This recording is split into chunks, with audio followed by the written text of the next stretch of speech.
What's up, everybody? This is Vincent Tseng, the Wandering Warrior. And today, as I take a trip to the Everglades, I want to share with you guys some of my childhood inspiration. A lot of you guys know me as a Chinese martial artist, so you might assume that growing up, my heroes were people like Wang Fei Hong or Huo Yuanjia. But actually, growing up in America the way I did, I actually looked up to people like Sitting Bull, Tecumseh, Osceola, Native American war leaders who led their people in resistance against white American encroachment, invasion, and genocide. They were some of the ultimate underdogs. And I think I vibed with them as a youth because I was, in my own way, quite an underdog myself. Bye, cows. It's nice seeing ya. It's a stadium. Maybe it's for rodeo. Ooh, we had the rodeo. Rodeo, baby. Rodeo. Whoa, they got Christmas ornaments and decorations. And so, if you'll humor me, let's take a look at one of my childhood inspirations and how it continues to inspire my journey today.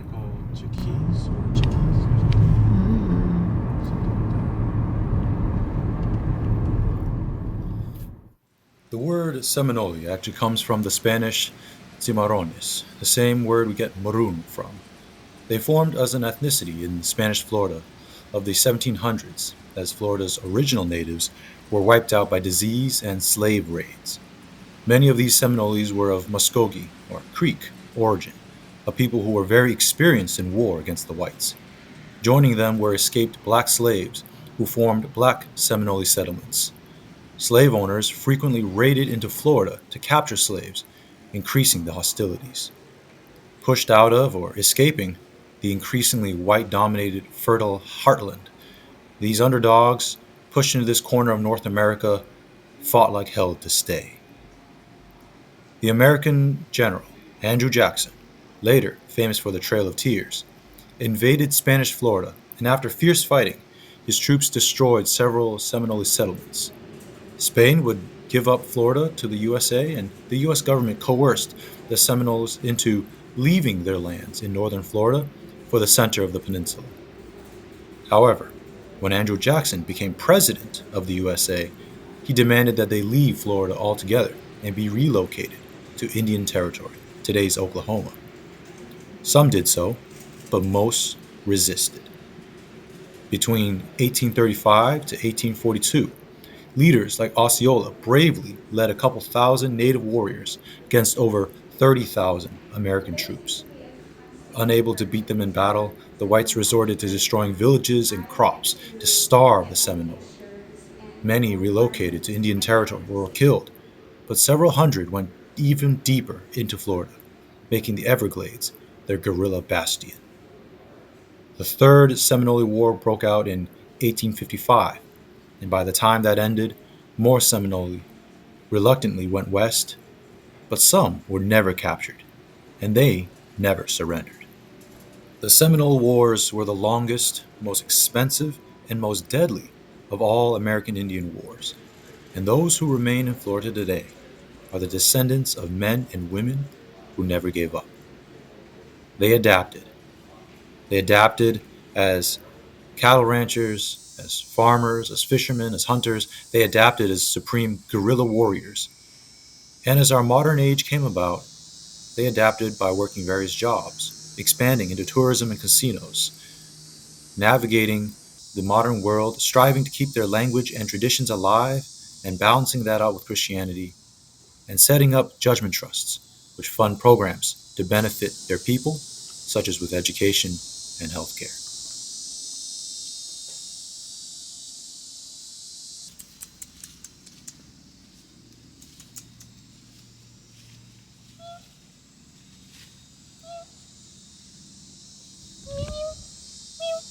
Oh, it's coming back. Meow.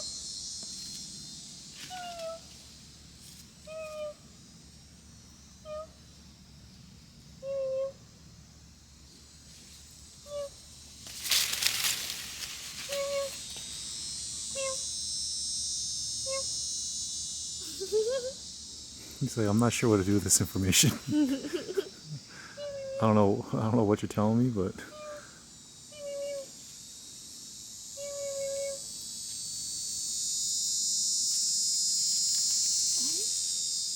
oh, he's pulling stunts. He's going upside down.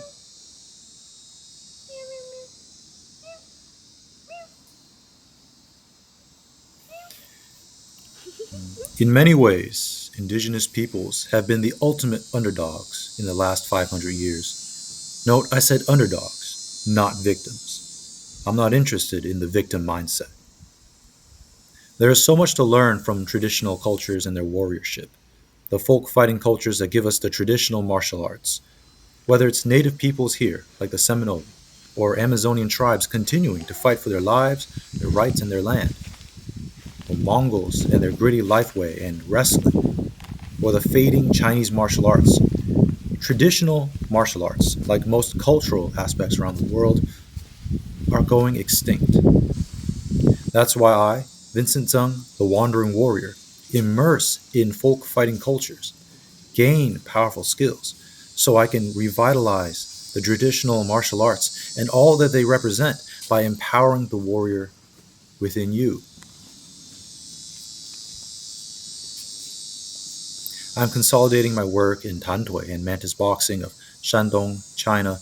I've been training hard in Shuaijiao and Mongolian wrestling, and Manchu archery, all part of the Qing Bannerman martial arts. I've been reaching into my own martial heritage with Tai Zokun, Taizuquan, and Jianjing. I continue to delve into Luzon arnis and Latino machete fencing, eskrima, and I stay studying the hunter-warrior traditions of indigenous peoples. You guys want the cool fighting skills and the bold, confident spirit, and these martial cultures need a new lease on life. We enter an age of cultural oblivion, vapidness, shallow content, and short attention spans, and yet the future holds great potential, despite massive extinction and uncertainty on the horizon. Let's be the brighter and braver future that we need to be. Let's be warriors in spirit.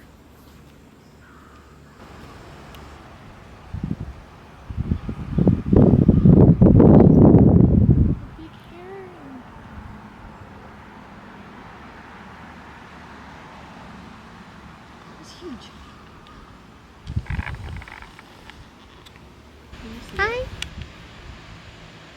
Hi. We're friends? What's up?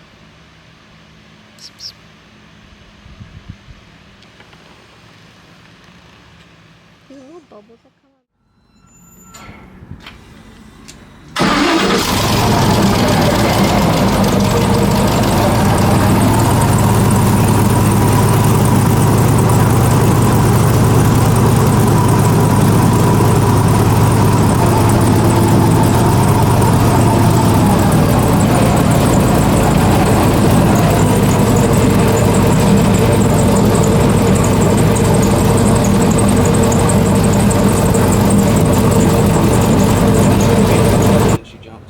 We're definitely getting too close. Ready, she's getting Oh my god!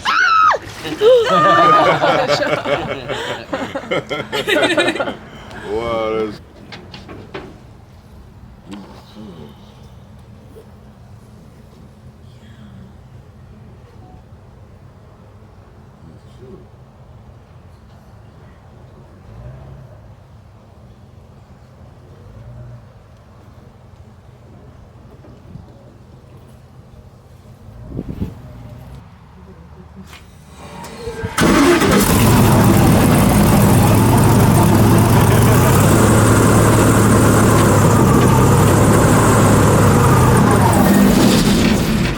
Okay, folks, at this time, we're going to get on that trail.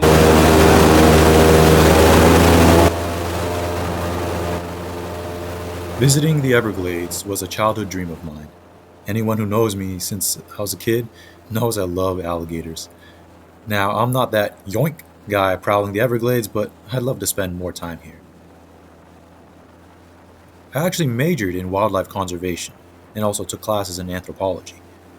And when you look at the traditional martial arts through a cultural and environmental perspective, the roots of their problems are clear, but so are the solutions. Armed with an ecosystem perspective in building up the habitat for a martial culture, I'm able to competently dive deep into and get good at traditional martial arts and give them a better chance for the future.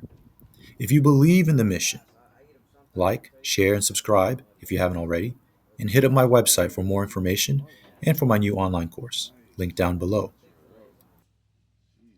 I've been honing my ability to train, communicate, and teach these martial arts. I believe they have incredible value, and I believe you can be greatly empowered by immersing in them yourself.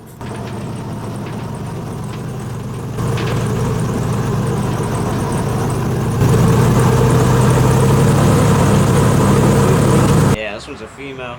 Look, she's got a baby right there. Baby on that mound, right in front of her.